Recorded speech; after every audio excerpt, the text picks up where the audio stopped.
Saludos amigos, bienvenidos a esta primera shiur, esta primera clase sobre el Mashiach, es decir, el Mesías. Vamos a ver el concepto del Mashiach, su necesidad y los requisitos que debe cumplir. Apreciados amigos, uno de los principales fundamentos del judaísmo es creer en el Mashiach. Literalmente Mashiach viene de la palabra Mashiach, que quiere decir ungido, y todo judío pues anhela su aparición. Cuando se comprende el concepto del Mesías o del Mashiach, como decimos en hebreo, la historia del mundo comienza a entenderse no como una serie de sucesos al azar, ¿no?, sino como un destino planificado hacia un objetivo utópico de un verdadero orden mundial. En su obra The Third Wave, la tercera ola, Alvin Toffler observa que a través de la historia la civilización ha sufrido y continuará experimentando cambios de modelos que exigen que el mundo se adapte a nuevas realidades. Por ejemplo, el mundo pasó de ser una civilización agrícola a una sociedad industrializada.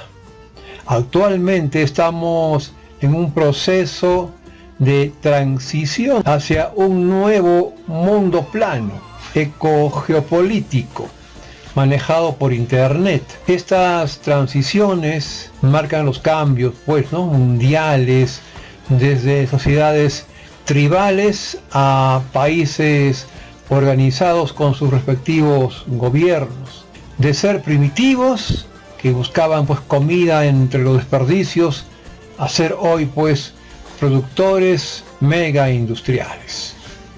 Amigos, además la historia judía posee indicadores históricos de transformación, pero estos no miden el avance tecnológico, tampoco social. Más bien, estos periodos reflejan cambios en el ambiente espiritual que Dios ofrece a la humanidad para que el hombre ejerza, su libre albedrío y lograr la perfección. Como ejemplos podemos citar la vida en el Gan Eden, es decir, el jardín del Edén, y al ser expulsados del mismo. También los periodos del primer y segundo sagrado templo de Jerusalén, y luego de la destrucción de este último. Dentro de este contexto, apreciados Haverim, podemos entender el concepto del Mesías y de la era mesiánica. En estas tres primeras shiurim, en estas tres primeras clases sobre el Mashiach, veremos que para el judaísmo es fundamental la creencia en el concepto del Mashiach. Analizaremos quién será el Mashiach, los requisitos que debe cumplir y qué es lo que se espera que él logre hacer. Y en las posteriores cuatro últimas shiurim sobre el Mashiach se investigará la fase de la historia conocida como la era mesiánica, cuándo ocurrirá y qué podemos hacer para acelerar su llegada. Bien, Javarín, entramos entonces de lleno a esta primera shiur con la historia mundial y la necesidad del Mashiach. Amigos, en esta shiur vamos a analizar el propósito de la era mesiánica y buscaremos comprender al Mashiach dentro del contexto del plan eterno de Dios para esta humanidad. También veremos cómo la era mesiánica es parte integral del Olam Hazé, es decir, este mundo, o también traducido como mundo presente, y al mismo tiempo es el puente con el Olam Haba, es decir, el mundo que viene o mundo venidero, y también con el Tehiyat Hametim, es decir, con la resurrección de los muertos. Parte A. Una visión general sobre la escatología judía. Rav Yaakov Astor, en Soul Searching, en las páginas 93 al 95. La escatología judía contiene tres componentes principales. Dice el Rav Yaakov Astor: el diccionario define a la palabra escatología como una rama de la teología que trata sobre los eventos finales de la historia mundial. La verdad es que la escatología no es algo exclusivo del ámbito de la religión. El ejemplo más importante de una escatología secular sería el marxismo, ¿no? Las convulsiones y las agonías de la guerra de clases, todos los males se resolverían en una sociedad sin clases, el desvanecimiento del Estado y una existencia feliz para siempre. Esto es lo que defiende, pues, obviamente, no el marxismo. Y sigue la cita del Rav Yaakov. La escatología judía está compuesta por tres piezas básicas. 1. La era del Mashiach. 2. La vida después de la muerte. Y 3. El mundo de la resurrección. De acuerdo con las fuentes tradicionales judías, el Mashiach será un ser humano nacido de padres de carne y hueso. A diferencia de la creencia cristiana que lo considera el Hijo de Dios o concebido inmaculadamente, de hecho, Maimónides, más conocido como el Rambam, escribe que el Mashiach cumplirá su misión y luego morirá como cualquier otra persona. ¿Cuál es su misión? Acabar con el sufrimiento de la historia y anunciar una nueva era de dicha y paz para toda la humanidad. El periodo de tiempo en el cual Él surgirá y cumplirá su misión se llama la era mesiánica. La vida después de la muerte es llamada en las fuentes tradicionales Olam Haba, o el mundo venidero. Sin embargo, el mismo término Olam Haba también se usa para referirse al renovado mundo utópico del futuro, el mundo de la resurrección, conocido en hebreo como el Olam HaTehiah, como se explicará en el párrafo siguiente. El primero es el sitio a donde van las almas justas después de la muerte, y han estado partiendo hacia allí desde la primera muerte.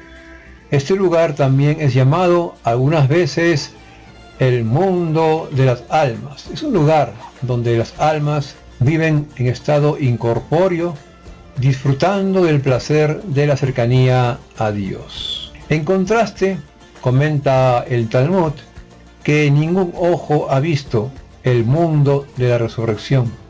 De acuerdo con la opinión de la mayoría de las autoridades, es un mundo donde el cuerpo y el alma se reúnen para vivir eternamente. Es un estado verdaderamente perfecto. Ese mundo únicamente tendrá comienzo después del Mashiach mediante un evento conocido como el Yom Hadim Hagadol, es decir, el gran día del juicio. De esa manera, el mundo de la resurrección es la recompensa final, un lugar donde el cuerpo se vuelve eterno y también espiritual, mientras el alma se eleva aún más. Hasta aquí la cita del Rav Yaakov Astor. Parte B. ¿Por qué necesitamos al Mashiach? Amigos, el judaísmo afirma que el propósito del hombre en este mundo es la utilización correcta de su libre albedrío. Justamente este libre albedrío es para elegir el bien por sobre el mal. Sin embargo, en la era mesiánica, la presencia de Dios se manifestará claramente al mundo, eliminando la necesidad de elegir entre alternativas aparentemente conflictivas, ¿no? Con la revelación de Dios y la disminución de la inclinación hacia el mal, elegir lo correcto será mucho más natural. Parece extraño anhelar la llegada de una época en la cual se reducirá notablemente la oportunidad de ejercer nuestro libre albedrío. Punto número 1 de esta parte B. El Ramjal, Rav Moshe Haim Luzzatto en Derech Hashem, el camino de Dios, del 1.2.1 hasta el 1.3.2. El hombre debe ganar su perfección a través de la aplicación correcta de su libre albedrío, lo cual únicamente puede suceder en un mundo físico. Dice el Ramjal, el propósito de Dios en la creación fue otorgar de su bien. Por lo tanto, su sabiduría decretó que la naturaleza de esta benevolencia fuese que Él les diera a las cosas creadas la oportunidad de apegarse a Él lo máximo que les fuera posible. No obstante, la sabiduría de Dios decretó que para que dicho bien sea perfecto, quien lo disfrute debe ser su amo, su dueño. Es decir, que debe ganárselo por sí mismo. El hombre debe ganar su perfección a través de su libre albedrío y de su deseo. Por lo tanto, fue necesario darle al hombre libre albedrío para que hubiese un equilibrio entre el bien y el mal y no estuviera obligado hacia ninguna de las dos. Para cumplir mejor con este objetivo, la sabiduría suprema decretó que el hombre esté constituido por dos partes antagónicos, es decir, opuestos.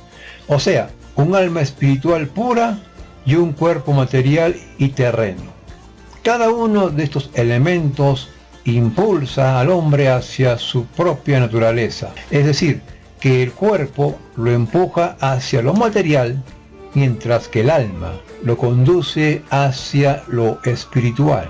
Estos dos elementos se encuentran en un estado de enfrentamiento constante. Si el alma prevalece, no solo se eleva a ella, sino que también eleva al cuerpo, adquiriendo así la persona su perfección última. Hasta aquí la cita del Ramjal. Amigos, la era mesiánica, una época de gran conciencia espiritual y disminución de los impulsos físicos, parece negarnos el propósito de nuestra existencia. Punto número 2. El Ramban Nachmanides en Devarim, Deuteronomio 30, verso 6. En la era mesiánica no habrá recompensa por elegir el bien, puesto que ya no habrá que vencer el instinto hacia el mal, conocido como el Yetzer Hara. Dice el Ramban, en los días del Mashiach, la persona no sentirá deseos hacia el mal, sino que hará lo correcto de manera natural. Por lo tanto, no existirá el mérito ni el desmérito por sus acciones, porque ambos dependen del deseo. Hasta aquí la cita del Ramban. Y bien amigos, pues la nueva situación anunciada por el Mashiach parece contradecir, el propósito mismo de este mundo. Si no es una época para ganar ni para recibir recompensas, entonces me pregunto, ¿cuál es el objetivo de la era mesiánica? Punto número 3. Rav Shmuel Mornstein, más conocido como el Shem Shmuel, en Parashat Ekev 5666, Devarim o Deuteronomio 7:12. Si no se puede ganar recompensa, ¿qué propósito tiene la era mesiánica? Dice el Rav Shmuel Bornstein. Esto plantea una pregunta fundamental, puesto que al comenzar la era mesiánica no habrá oportunidad de ganar recompensa y todavía no habrá llegado el momento de recibir la recompensa por los mitzvot o mandamientos que realizamos actualmente, puesto que el mundo venidero es otra etapa después de la era mesiánica. Entonces, ¿qué sentido tiene la era mesiánica si es un periodo en el cual no se puede ganar ni recibir recompensas? Es lo que comenta el Rav Shmuel Mornstein. Punto número 4. Rabbi Nathan Baines.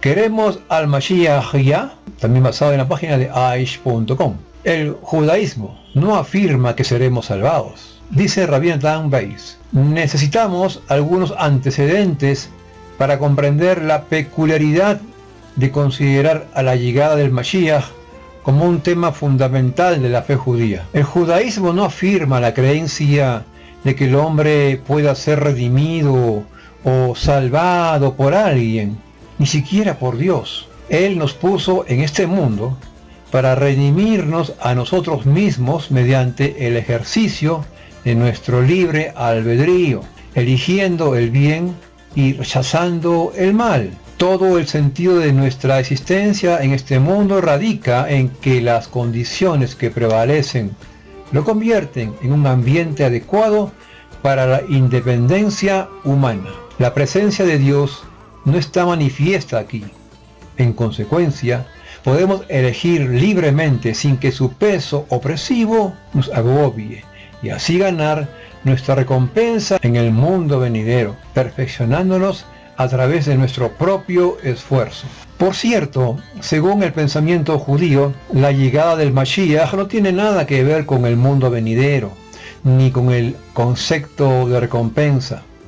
La máxima, las misbot, o sea, los mandamientos, no pueden ser recompensados en este mundo, según el Tratado Kiddushin del Talmud en el 39b. Se aplica a los días del Mashiach como se aplica a cualquier otra época histórica de este mundo, debido a que el mundo mesiánico, tal como se lo describe en los profetas y en la literatura judía, no es adecuado para el ejercicio del libre albedrío. Esta es la única razón que tenemos para vivir en este mundo. Pero si la época que comienza con el Mashiach no ofrece un ambiente apropiado para la continua lucha entre el bien y el mal, ¿cuál es entonces el propósito de vivir en este mundo? ¿Para qué fue incorporado a la historia humana?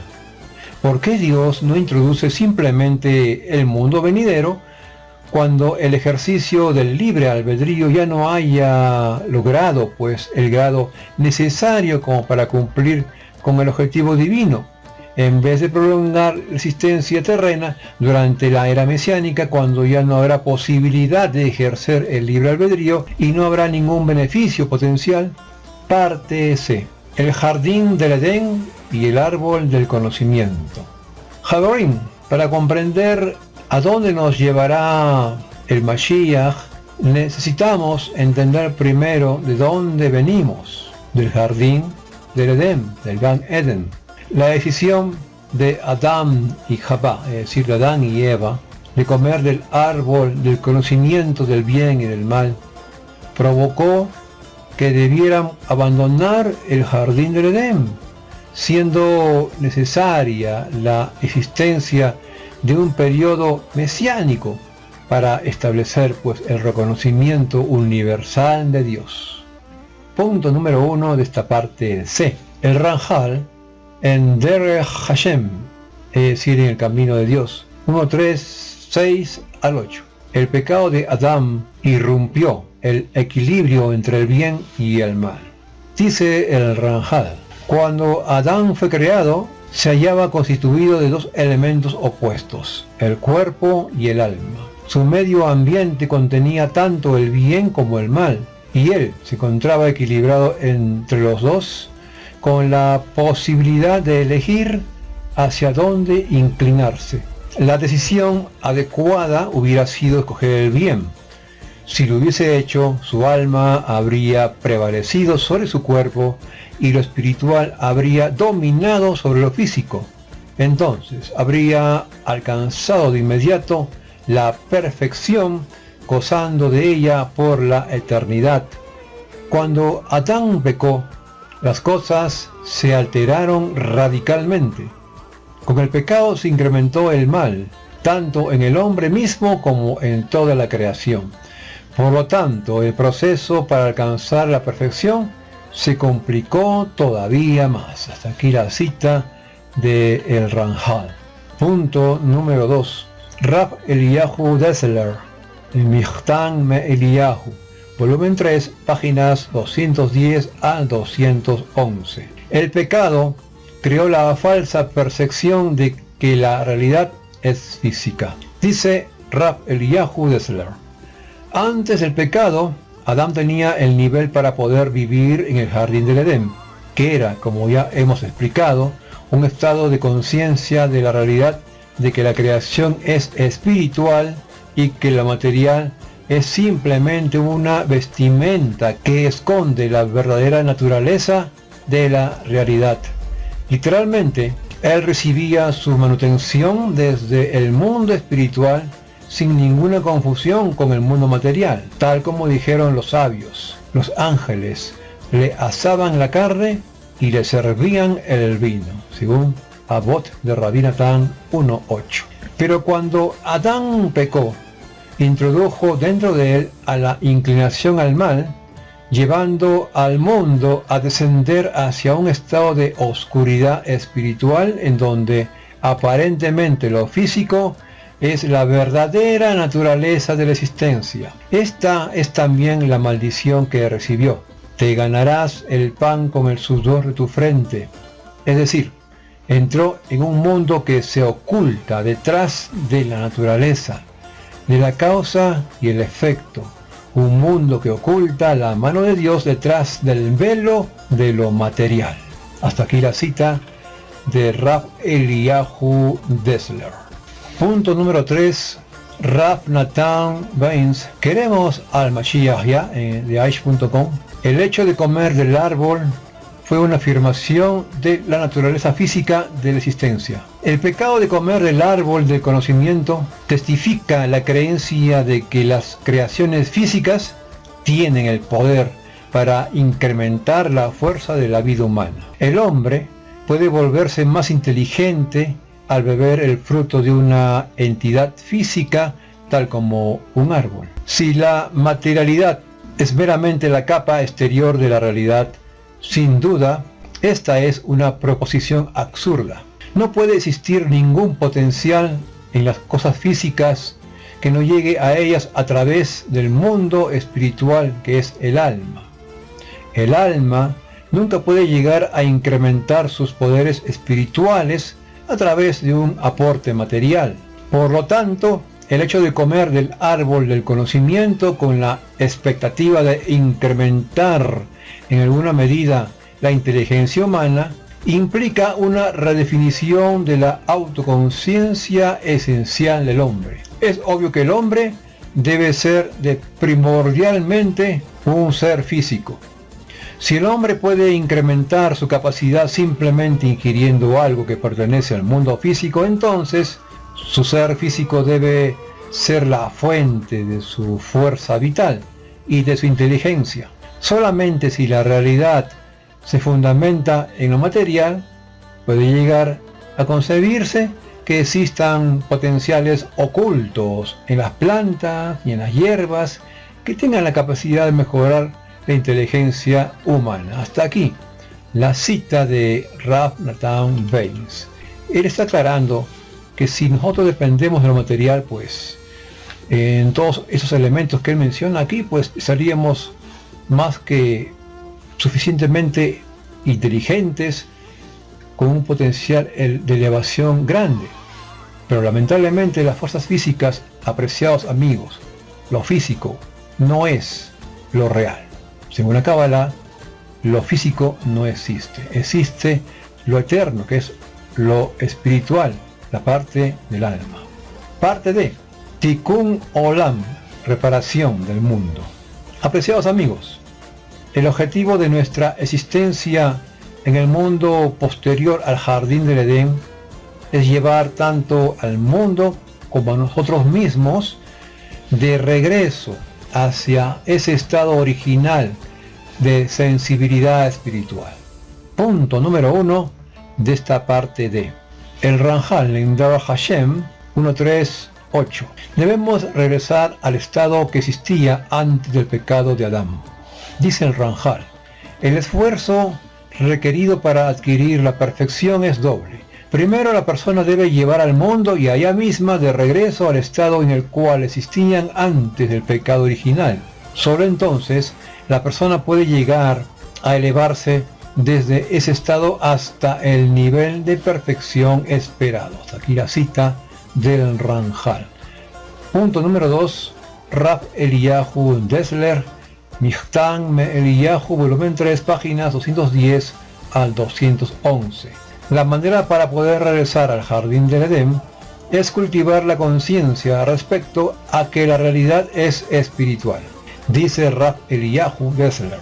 La manera de corregir el pecado de Adán Harishon, es decir, el primer hombre o la primera humanidad, es que la persona se esfuerce por elevarse por encima del ocultamiento de la naturaleza, de la actitud de mi fuerza y el poder de mi mano, en la cual el hombre se ve a sí mismo actuando y regulando a la naturaleza.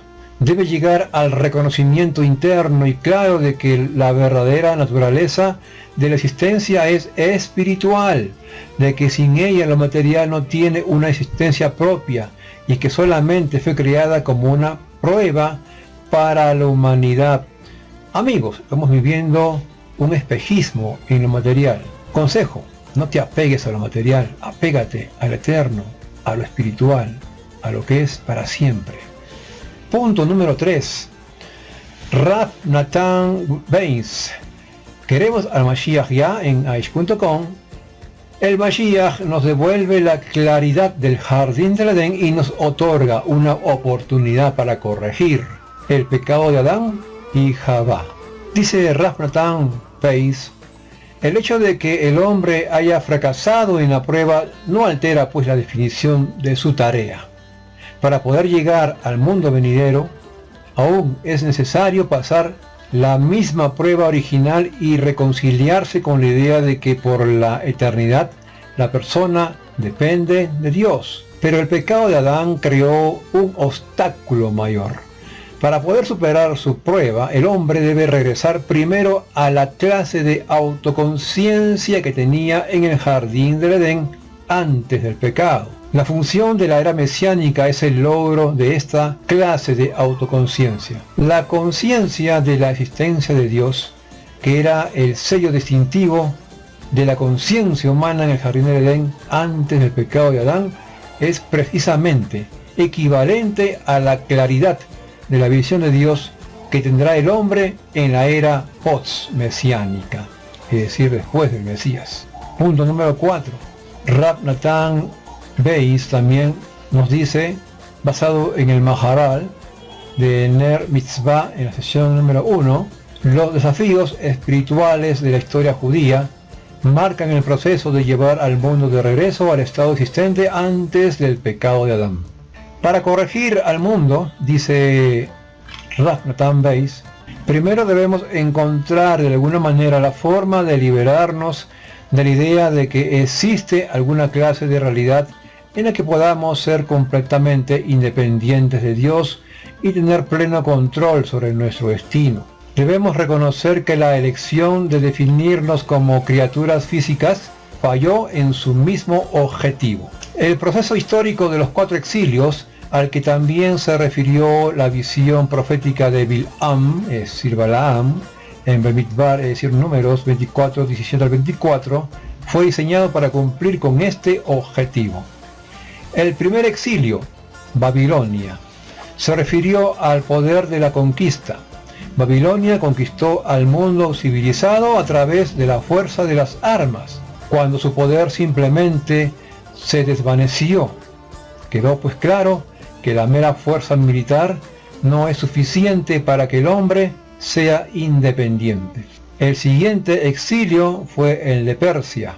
Los persas trataron de lograr la hegemonía mundial a través del poder de la riqueza. Incrementar siempre la porción de importancia social del hombre le daría a éste su independencia. Cuando este imperio cayó ante la conquista griega, quedó claro que el poder de la riqueza era insuficiente. Luego llegó el turno de que cayera el imperio griego. También se reconoció la limitación del poder de la cultura. Finalmente, llegamos al exilio actual, al del imperio romano y sus ramificaciones. Este exilio acentúa el poder de la tecnología y del ingenio. El hombre es infinitamente creativo para resolver sus problemas. No existe ningún problema que esté lejos de su capacidad de resolución. Si combinamos las fuerzas de cada porción de la raza humana, los avances que lograremos a través del continuo desarrollo en las áreas de las humanidades y de las ciencias no pueden dejar de brindarnos completa autonomía y, en consecuencia, lograr la utopía. Nuestra tarea es establecer un ambiente mundial que permita el libre flujo e intercambio de ideas. El Mashiach pondrá en evidencia la falacia, es decir, lo fútil, la vanidad, que es esta última esperanza, ¿no?, para la independencia humana. Hasta aquí la cita del Rav Nathan Baines. Parte E. ¿Qué pasará entonces? Hemos visto que la era mesiánica, amigos, nos dará la oportunidad de corregir el pecado de Adán. Y entonces, ¿qué pasará? ¿Cuál será el objetivo de la existencia en un mundo perfecto? Punto número 1 en esta parte E.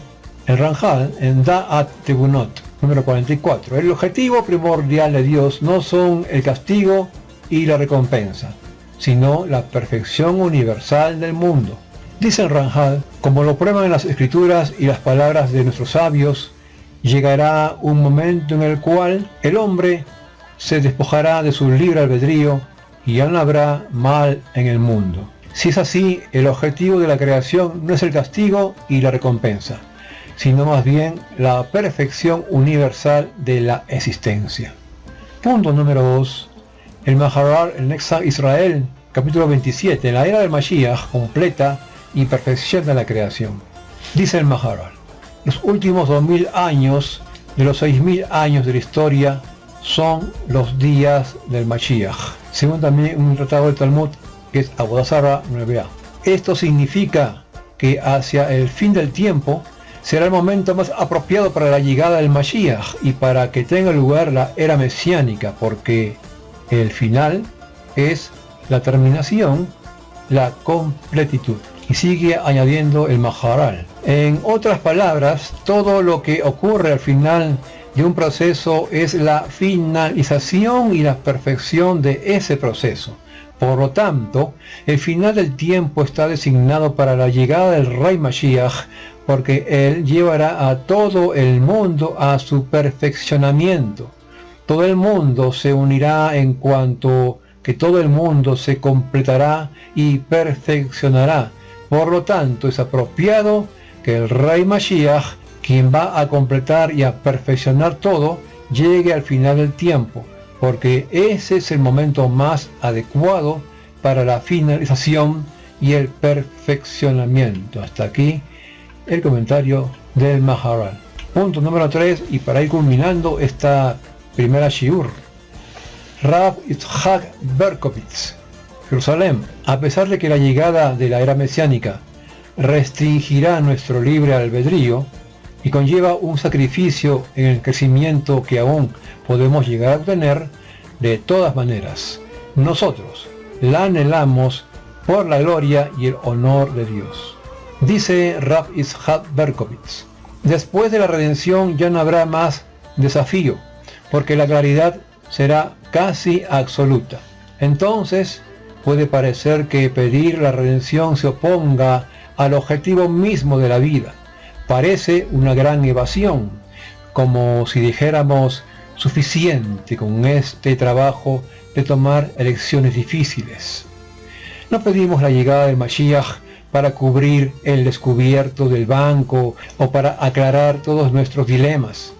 La respuesta es que cuando pedimos la redención, pedimos Geulah Lema'an Shemach, es decir, redención por el bien de tu nombre, tal como lo decimos en las plegarias de Rosh Hashanah, para que todos te reconozcan y liberarnos de la mayor profanación existente de la divinidad, la falta de conciencia que tiene el hombre respecto a su creador. De hecho, pedir por el Mashiach implica cierto sacrificio por nuestra parte. Entonces, cediendo a toda la dicha de la elección, del desafío, del crecimiento personal a cambio de que la redención revele a Dios. Hasta aquí la cita de Rav Yitzhak Berkovitz. Amigos, para culminar, en consecuencia, pues, el objetivo primordial de la era mesiánica es que todo el mundo reconozca que Dios es quien creó, supervisa y dirige a este mundo, y que para poder existir nosotros dependemos de Él. Y bien amigos, hasta aquí esta primera shiur sobre el Mashiach, y os espero el día de mañana para continuar con la segunda shiur a las 19 horas en mi canal de YouTube. Con vosotros, amigos, Lehitraot.